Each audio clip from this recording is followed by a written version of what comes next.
Picture this. You're standing at the precipice of a vast churning ocean. That ocean is the stock market, teeming with countless opportunities. But what if I told you you could only choose 3 fish from this entire ocean? Which ones would you pick? The decision seems almost impossible, doesn't it? Hello there, I'm Felix, and today we're diving into a challenge that's been keeping me up at night. If I could only buy 3 stocks in 2024, which ones would make the cut? The idea came from some of you viewers, so I blame you. And this question has honestly been nagging at me, and I'm excited to share with you my thoughts and my reasoning to make you smarter. Now, you might be wondering how I arrived at these choices. Well, let's just say Winston is quite the nose for market research, so he did all the hard work on this one. But before we reveal these game-changing picks, let me share something equally as exciting with you. Winston and I have been working on our trading strategy. That has yielded us an 80% return so far on our teaching portfolio. And I never promise you returns, but I promise to share with you how we do it because I think everybody deserves to know. So we're hosting an exclusive webinar next week to share with you these strategies, but you got to grab yourself a seat. If you don't, you'll miss out on it. So head over to felixprehn.com/webinar and grab yours. Now let's dive into the challenge at hand here. As a former investment banker, I've analyzed countless stocks, but narrowing it down to just 3, that's a tall order, and it requires a deep dive into market trends, company financials, and future projections. Now, I currently own over 30 stocks, including tech giants, healthcare innovators, consumer staples. Let's take a look at some of my key holdings before we focus on which of these we will pick for our final 3 for 2024. So let's start with a look at my current portfolio. I've got heavyweights like Microsoft, Meta, and Visa, each making up a significant portion. But I've also got some lesser known gems that have been performing exceptionally well. Microsoft is my largest holding, making up 12% of my portfolio, and it's been a stellar performer. 28% return over the last year, 204% over 3 years. And why is that? Well, its gross margins are almost 70%. Operating margins are 45%. That's just wonderful and really hard to redo. Meta, formerly Facebook, is another significant holding of mine at almost 7%. And despite the controversies around it and all that stuff, Meta has shown resilience 75% over the year. And again, it has a very impressive gross margin. I'll get a little bit more into that in a second, 81%. Then we have Stryker Corporation, a medical technology company that makes up 6.8% of my portfolio. And it's again been a solid performer with a 15% return over the last year and a pretty respectable 51% over the last 3 years. We then have Visa making up 6% of my portfolio, boosting near perfect gross margins of 97.8%.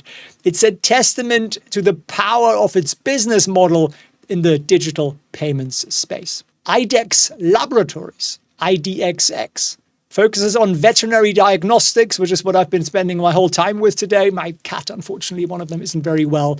So we've been spending lots of time literally looking at IDEX lab results. And that represents 6% of my portfolio. And despite a recent dip, it's showing strong growth over the past 3 years with a 77% return. Then we have automatic data processing, ADP, which makes up 6% of my holdings. Again, a steady performer in the payroll and HR services space, 20% return over the past 3 years. Then we got Philip Morris, the people who really care about your health and your children, with 5.9% of the portfolio. And there are challenges in the tobacco industry, but they're not what you think. It's delivered a pretty impressive 24% return over the past year. Why? Well, they outlawed advertising, which is brilliant if you're the market leader. Nobody else can compete with you. Then we got Waters Corporation, a specialty measurement company, over 5% of my portfolio, which has an impressive 18% return over the past year. We've got Marriott International, 5% of my holdings. It's bounced back strongly from the pandemic impact with a 62% return over the past year. Big buyback stock as well. And then rounding up my holdings are Alphabet, Google's parent company, with just under 5%. solid 26% return over the past year. And now you might be thinking, Felix, with all these great stocks in your portfolio, how on earth do you narrow it down to just 3? Well, that's the challenge we're tackling here today. And we're going to dive deep into the 3 stocks that I believe have the most potential for 2024 and beyond. But before we reveal these picks, let's consider the factors that make a stock truly a standout in today's market, because then you'll be able to pick your own. So as we narrow down our choices, we need to consider several factors: growth potential, market positioning, financial health, adaptability, as in will they survive. So it's not just about picking the biggest names or the hottest tech stock. We're looking for companies that can weather the economic storm and come out stronger on the other side. So let's start with our first pick. This company is operating in a sector that's undergoing massive transformation. It's not a household name yet, but it's positioning itself to become the AWS of fintech. Some of you might be able to guess it just from that statement. I'll give you a hint. It's been making waves in the personal finance space, and it's got its sights set on competing with Wall Street banks, who are therefore not very generous with their coverage of this stock. That's right, we're talking about SoFi Technologies. SoFi has been on a roller coaster ride since its IPO, but I believe it's poised for significant growth. With falling interest rates on the horizon and its ambitious goal to revolutionize financial services, SoFi could be a dark horse in the coming years. Let's dive a little deeper into SoFi's financials. While it's currently barely profitable, its revenue growth has been impressive. Its member base growth has also been more than impressive. And one of the most exciting aspects of SoFi is its banking charter, which it obtained in 2022. This allows SoFi to operate as a bank, reducing its reliance on third-party banks and therefore improving its margins. The company's technology platform, Galileo, is also a significant growth driver, providing services to other fintech companies. However, it's important to note their risk. SoFi operates in a highly competitive space. JP Morgan isn't particularly thrilled that SoFi is trying to steal his lunch. Now, SoFi's mission is to become a top 10 US bank, and it'll therefore knock some stuff out of some of the bigger guys out. The company's success also depends on its ability to cross-sell products to its user base effectively, and they've been doing that incredibly well, better than anybody. So in short, for me, if I look at top 3, one of them, I want them to be a massively high growth potential. And I think SoFi is that, because currently the share price is pretty hammered. And I think we're about to go into this change of market phase. And fintech's been hated for so long, we must be near the bottom of the market. Or so he says. 20 years later, I'm still sitting here. Fintech is next. Now on to our second pick. This company needs very little introduction. It's been a tech giant for years, but it's recently pivoted back into growth mode. Any ideas? If you guessed Meta, formerly known as Facebook, you'd be spot on. Meta's recent focus on efficiency, which means laying off tens of thousands of people, and cost cutting has paid off. And they are now back to growing their user base and ad revenue and talking a little bit less about the metaverse. But what really excites me is the potential in virtual and augmented reality. Yeah, exactly, the metaverse. Let's look at some of the numbers. Meta stock has seen a remarkable recovery, up over 75% in the last year. And that comes after a very, very challenging 2022 and 2023, where concerns about ad spending, heavy investments in the metaverse weighed on the stock. So what's driving this turnaround? First, Meta's core advertising business has shown resilience. Despite challenges like Apple's privacy changes, Meta has adapted its ad targeting capabilities. But the real potential lies in Meta's ambitious metaverse plans. While the Reality Labs division responsible for the VR and AR development is currently operating at a loss, it's laying the groundwork for what could be the next major computing platform. The upcoming Meta Connect event could be a major catalyst for the stock. We're expecting announcements about new VR hardware and potentially partnerships that could accelerate the adoption of metaverse technologies. Of course, Meta faces challenges, there's an endless amount of regulatory scrutiny, and the company needs to balance its metaverse investments and AI investments with the profitability of its core business. But with its massive user base and strong financial position, huge cash flow, Meta is very well positioned to navigate these challenges. And if you think about what advertising is really about, where do people advertise nowadays online? There are only two places. There's Meta and there is Google. And Meta, through Facebook, through Instagram, through WhatsApp, has a pretty dominant position and knows more data than anybody else out there.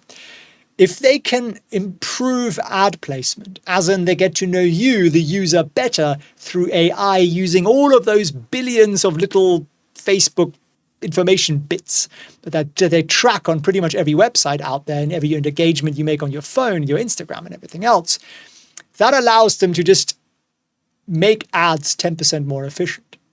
Advertisers are very happy, and Meta will be very happy because advertisers will spend more money on Meta. So to me, Meta has got one of the easiest business models that will actually benefit from AI, because it's all about big data and using that data better to show ads better to better people. It's very, very simple. Now, for our third and final pick, we're looking at a company with one of the best moats in the business in the world. It's a company that benefits from nearly every electronic transaction made globally. And you might be thinking, crocodiles, that kind of thing. Yes. Imagine a company that has a castle wall around it, a moat around it, and crocodiles in the moat. And competitors who want to come in and steal the customers, all the customers have moved into the castle, by the way. To get a customer, you need to cross the moat, not get eaten by the crocodiles, and then climb the wall and get one of those customers out. So in the real world, there are several types of moats. Switching cost. How expensive is it to switch from one to the other? Right. Then you've got network effects, as in if everybody in the world uses this service, it might be very, very hard for you not to use this service, right? Think Facebook. Very hard not to be on Facebook as a business, for example. And then there are a bunch of others, technology, patents, there's all various moats. But this company has one of the hardest moats to replicate in the world, and it is the network effect moat. Any guesses who we're talking about?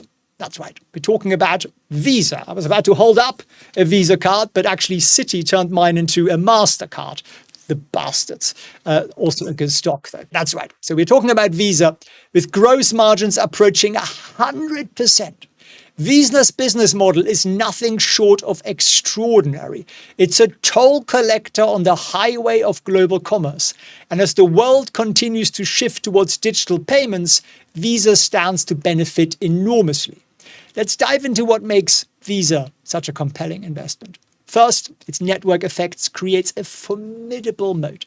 No shop or online retailer is going to say, I'm not accepting Visa, I'll accept some random card. Why would you? You want to sell, right? So you're going to take Visa, the most widely accepted credit card out there, together with MasterCard. The more people and businesses that use Visa, the more valuable the network becomes, making it difficult for competitors to break in. Near impossible, I'd argue. Visa's financial performance is also impressive. They processed 192 billion transactions last year, 12% increase over the year, which is pretty insane. Revenues growing, profits are growing. And, well, what about the future? Some people are saying, I don't know, Bitcoin or some other digital token will replace Visa. No, Visa is just going to benefit from that. Visa is well positioned to benefit from the ongoing shift to digital payments. In many parts of the world, cash is still king, providing for a long runway for growth. Visa is also investing in new payment technologies, including blockchain and cryptocurrencies, to stay ahead of the curve. However, it's important to note that there are, of course, risks. Regulatory changes around interchange fees, where they make a lot of money, could impact Visa's profitability, and they also face competition from more startups, tech giants, and so on. Now, you might be wondering, why have I chosen these three stocks over some of the other heavy hitters in my portfolio, or a Tesla or something like that? Well, it's all about balance and potential. SoFi represents high growth potential in a transforming sector that's universally loathed right now, hence contrarian opportunity. Meta offers a mix of established success and future innovation, AI. And Visa provides stability and consistent growth, and who doesn't want near 100% gross margins? So let's consider how these three stocks might complement each other in a portfolio. SoFi provides exposure to the rapidly evolving fintech sector, potential for high growth, but also higher risk. Meta, still growth-oriented, but it gives us more established business exposure with tons of free cash flow from its advertising business. And then Visa is kind of the rock at the bottom, provides stability and consistent returns, acting as an anchor or maybe as the foundation for our fortress. Of course, this doesn't mean you should immediately go out and buy these stocks. Always do your own research, consider your own personal financial situation before making any investment decisions. It's also crucial to think about diversification. While these three stocks offer some diversification, I believe a well-rounded portfolio typically includes more sectors and maybe more asset classes. Now, I've shared my picks, but I'm curious to hear yours. What three stocks would you choose if you could only buy 3 in 2024? Leave a comment below. Let's start a little discussion here. And before we wrap up, let's recap the key points we've covered today. We discovered the potential of SoFi in the fintech space, Meta's turnaround, Visa's dominant position in payment, and we've also touched on the importance of considering factors like growth, market position, financial health when making investment decisions. Remember, investing is a marathon, it's not a sprint. It requires patience, continuous learning, and the ability to adapt to changing market conditions. While these three stocks represent my picks for 2024, the market landscape can change quickly, and it's important to stay informed and reassess your investments regularly. Before we go, I want to remind you about our exclusive live trading training. If you're intrigued by the strategies that have led to my 80% gains this year, you don't want to miss this. Winston and I will be sharing our 3-step trading strategies. But remember, you got to get yourself a seat. It's free. felixprehn.org/webinar. And I thank you for joining me on this deep dive. I hope you found the analysis helpful and maybe thought-provoking, and perhaps you learned a thing or two. Stay curious, stay informed, and until next time. While most people are debating whether Tesla stock is overvalued or undervalued, they're missing the bigger picture. And Wall Street's in on this. Wall Street either hates Tesla or it doesn't get Tesla out of incompetence. But there is a transformation happening right under our noses, and it could make